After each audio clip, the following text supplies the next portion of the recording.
সাধারণ শিক্ষার্থীরা আন্দোলন করবে, আপনারা সেখানে গিয়ে এসে চাকমা আসে মারবা বলে উড়াই দিবেন কি? আমাকে বলেন কি? বৈষম্য বিরোধী আন্দোলনের সময় বিভিন্ন ঘটনায় আলোচনায় আসেন ফারজানা সিথি। আন্দোলনের সময় তার স্লোগান সহ বিভিন্ন ভিডিও সামাজিক যোগাযোগ মাধ্যমে ভাইরাল হয়। আন্দোলনের পর বিভিন্ন সময়ে নানান কারণে ছিলেন আলোচনায়, ফলে ভাইরাল কন্যা হিসেবেই পরিচিতি পান সিথি।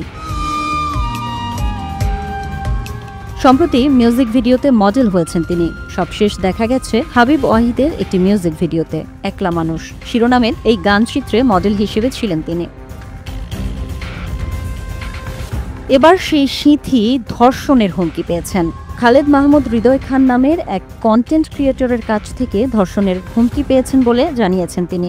আমার মনে হয় আপনারা যদি আমাকে দেখেন, আমার কি পোশাক, আমার কি লাইফস্টাইল, এটা না দেখে আপনারা প্লিজ আমার কাজগুলোকে একটু দেখবেন বা চেষ্টা করবেন আমার কাজগুলোকে নিয়ে আমাকে ক্রিটিসাইজ করার, কারণ এটা হলে এটা আমার জন্য ভালো। আপনারা সবাই মিলে যখন আমার কাজকে নিয়ে আলোচনা করবেন, সমালোচনা করবেন। এই ঘটনায় মঙ্গলবার রাতে হৃদয়ের নামে শেরে বাংলা নগর থানায় মামলা করেন তিনি।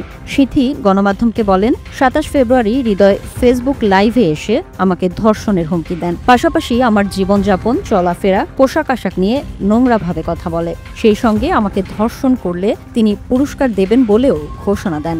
আমি রাস্তায় আমার মতো করে বের হবো, আমি মেয়ে বলে আমার দিকে কেউ পাঁচবার তাকাবে না, আমি এটা চাই। আমি মেয়ে বলে আমি দাঁড়াইছি বলে আমি কারো ধাক্কা খাবো না, আমি এটা চাই। অভিযুক্ত হৃদয়ের পরিচয় তুলে তিনি বলেন, ওনাকে আপনারা চিনবেন। সম্প্রতি সাভার থানায় তাকে গ্রেফতার করেছে সামাজিক বিশৃঙ্খলা সৃষ্টির জন্য। আমি তার নামে একটি এফআইআর দায়ের করেছি ধর্ষণের হুমকি ও মানহানির জন্য। যারা মেয়েদের উত্ত্যক্ত করে সমাজে বিশৃঙ্খলা তৈরি করতে চায় তাদের সবাইকে আইনের আওতায় আনা উচিত। 17 জন না, যারা বেপরদা ভাবে বের হইব সবাইরে আমি ধর্ষণ করব। সম্প্রতি পাগলের বেশ ধরে সামাজিক যোগাযোগ মাধ্যমে ভিডিও বানিয়ে নারীদের প্রতি অশালীন অঙ্গভঙ্গি ও মন্তব্য ছড়ানোর অভিযোগে হৃদয়কে গ্রেফতার করেছে পুলিশ। এসিটিভি ডিজিটাল।